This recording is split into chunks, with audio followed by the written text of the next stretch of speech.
நாணம் பெறுவது எப்படி? சாமி, பெரிய பெரிய குருநாதர்லாம் நாணம் அடைஞ்சிக்கிறாங்க, அவைக்கெல்லாம் நாணம் கிடைக்குது. நானும் ஆன்மீகத்தை ரொம்ப தேடிகிட்டே இருக்கிறேன், எனக்கு நாணம் வருமா, நாணம் கிடைக்குமா அப்படின்னா அற்புதமான கேள்வி. நிச்சயமாக ஆண்மை அப்படின்னு சொல்லக்கூடியது போல், ஆன்மீகம் சொல்வது போல் நம்முடைய உடலில் இருக்கும் வரை இந்த ஆற்றல் இருந்து கொண்டே இருக்கும். அப்போ ஒரு ஆண்மை மூலமாக தான் நமக்கு இந்த ஆற்றல் பெருங்குது. அப்போ எல்லா மனிதனுக்கும் அப்படி தான் பெருகுது.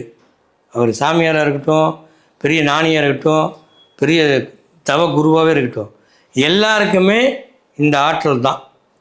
இது மூலியமாக தான் நாணம் பெறுகின்றது. அப்போ நாணம் பெறணும்னா நமக்கு என்ன தேவை? மிகப்பெரிய ஆன்மீகம் தேவை. இந்த ஆன்மீகத்தின் மூலமாக எப்படி கிடைக்கும் அப்படின்னா, நம்முடைய மூளையினுடைய வளர்ச்சி, பரிமாண வளர்ச்சி ஏற்படணும்.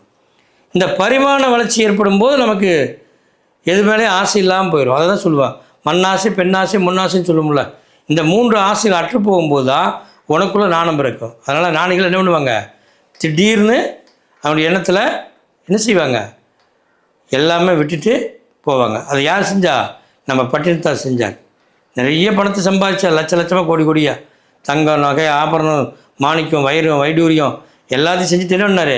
தூக்கி வீசிட்டு எனக்கு இறைவா நாணத்தை மட்டும் கொடுன்னார். அதனால் என்ன ஆனார்?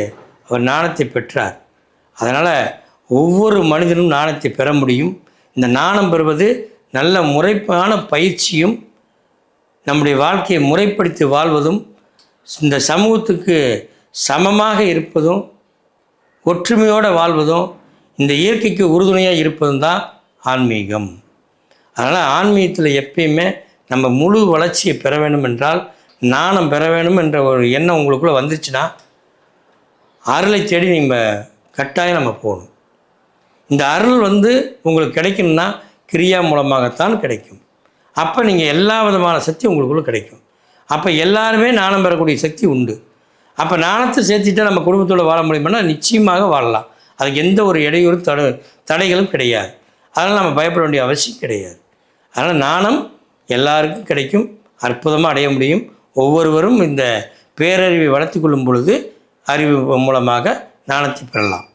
அப்போ இந்த அறிவு பெறலான்னு சொல்லும்போது அந்த அறிவுக்கு யோகத்தை பெற்றால் மட்டுமே அறிவு பெற முடியும்.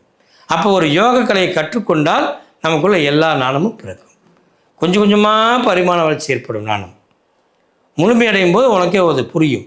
அதனால் ஆன்மீகம் என்பதை அளவும் மிஞ்சிய அளவுக்கு நம்ம கற்றுக்கொள்ளும்போது தான் இந்த ஆன்மீகத்தின் மூலமாக இந்த நாணத்தை பெற முடியும். நன்றி, வணக்கம்.